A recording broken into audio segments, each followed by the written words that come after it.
Pemirsa, Kejaksaan Negeri Cianjur menetapkan 2 tersangka kasus dugaan korupsi proyek agroeduwisata Hortikultura sebesar 8 miliar rupiah di Kabupaten Cianjur. Selesai pemeriksaan oleh tim Kejaksaan, salah satu tersangka SO langsung dilakukan penahanan. Sementara tersangka lainnya yakni DNF yang merupakan pejabat pembuat komitmen dari Kementerian Pertanian belum memenuhi panggilan pemeriksaan. Tersangka SO salah satu petani milenial yang menjadi penerima manfaat proyek pembangunan agroeduwisata dari Kementerian Pertanian tertunduk malu saat dimasukkan ke dalam mobil tahanan Kejaksaan Negeri Cianjur seusai menjalani pemeriksaan selama beberapa jam.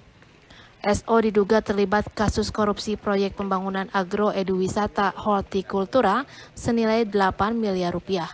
Dalam pemeriksaan, tim penyidik Kejaksaan Negeri Cianjur terungkap, tersangka SO bekerja sama dengan tersangka DNF, pejabat pembuat komitmen Kementerian Pertanian, untuk pencairan proyek pembangunan agroeduwisata tahun 2022 di Kecamatan Warung Kondang dan Kecamatan Cipanas, Kabupaten Cianjur, dengan nilai proyek 13 miliar lebih. Kedua tersangka dengan perannya masing-masing mengambil alih seluruh pekerjaan yang seharusnya dikerjakan beberapa kelompok penerima manfaat secara swak-kelola sesuai aturan yang berlaku. Proyek pembangunan agroeduwisata tahap 1 dan tahap 2 yang seharusnya swak-kelola dan dikerjakan penerima manfaat senilai 13 miliar lebih tidak selesai pekerjaannya di tahun 2022 dan berpotensi merugikan keuangan negara senilai 8 miliar rupiah. Menurut Kepala Kejaksaan Negeri Cianjur, Kamin, pihaknya menetapkan 2 tersangka dalam kasus dugaan tindak pidana korupsi proyek pembangunan agroeduwisata Hortikultura tahun 2022 senilai 8 miliar rupiah. Penahanan SO salah satu tersangka setelah dilakukan pemeriksaan oleh tim penyidik Kejaksaan Negeri Cianjur. Sementara untuk tersangka DNF, pejabat pembuat komitmen Kementerian Pertanian, tidak bisa memenuhi panggilan pemeriksaan dengan alasan sakit. Pemanggilan kedua akan dilayangkan kepada tersangka DNF untuk menjalani pemeriksaan.